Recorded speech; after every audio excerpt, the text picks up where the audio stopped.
thing I'm about to do, and it was without audio. Dun dun dun. So here I am because I'm dedicated, okay? I'm dedicated, I promise.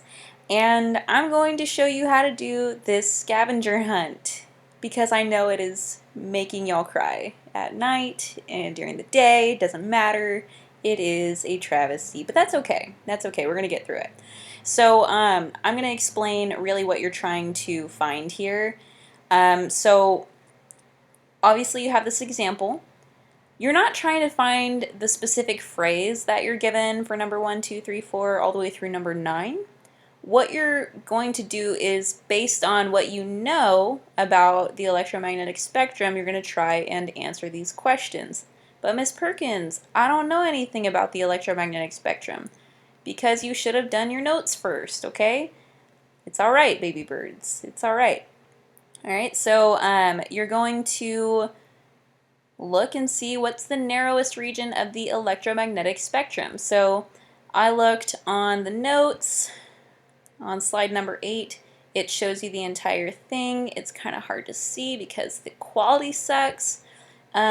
Here's the entire spectrum, and you can see this tiny little sliver is the visible light spectrum. Also on the scavenger hunt itself, you can look and see there's a couple different sections that have the visible light spectrum on it. This one does. Okay, so I would accept this as an answer. I know that it says section G is the answer for that particular example, but I would also accept U. I accept you, okay? So you could put U, you could put section G, or both. Both are valid answers in my opinion. So this is the narrowest region of the electromagnetic spectrum. So you would put that for your scavenger hunt, section G, section U, whatever, and you would identify the name is the visible light region, okay? So for number 2, I'm going to explain how to use some of the information on here. So this is the entire electromagnetic spectrum, E through H. Okay, so here on the left side of that spectrum, you have these electric waves, and you see these arrows pointing to the left, saying that you have longer waves and lower frequencies on this side of the spectrum. So what that means is that as you move to the right, your frequencies are going to increase and your wavelengths are going to get shorter. So you're going to have higher frequencies and shorter wavelengths on this side. Okay, and let's see what number 2 wanted specifically. The name given to the highest frequency region of the EM spectrum.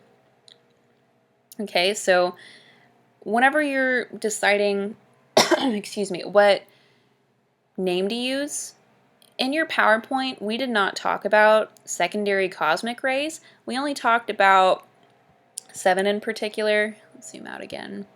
So we had radio waves, microwaves, infrared waves, visible light, ultraviolet waves, and that's UV waves, by the way, X-rays, and gamma rays. We did not have more than those, okay? And they do go in order from, let's see, so radio waves had the lowest frequency and the longest wavelengths, and gamma rays have the highest frequency. Yeah, frequency? You listening? That was such a weird voice. I apologize. That's gross. Anyways, highest frequency, which is our answer, is what I was trying to get you to get at, and the shortest wavelength. Okay, so for number 2, you'd put gamma rays, and so then you need to find gamma rays in the infographic, and here it is in section H.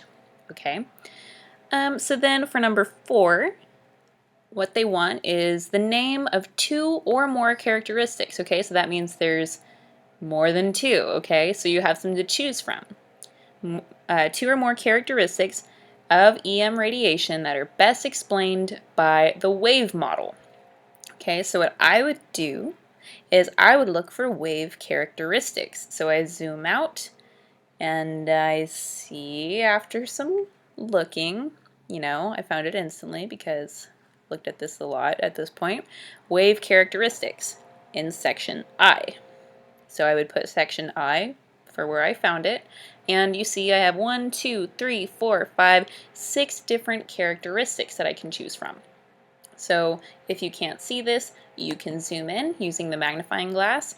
Has the definition and the name at the top. If this is not great for you in terms of figuring out what to answer, you can Google any of these or maybe YouTube them. I'm sorry if y'all can hear that leaf blower outside. I have my window open. I apologize. It's a beautiful day. I hope you're experiencing it too. All right, so Google, YouTube, I don't care as long as you're seeing the information. That's what's important to me. Okay, so I hope that helps you to figure out what I'm asking for with this assignment. But yeah, if you have any other questions, feel free to message me on our Google Classroom, and that'll do it for me today. If I can figure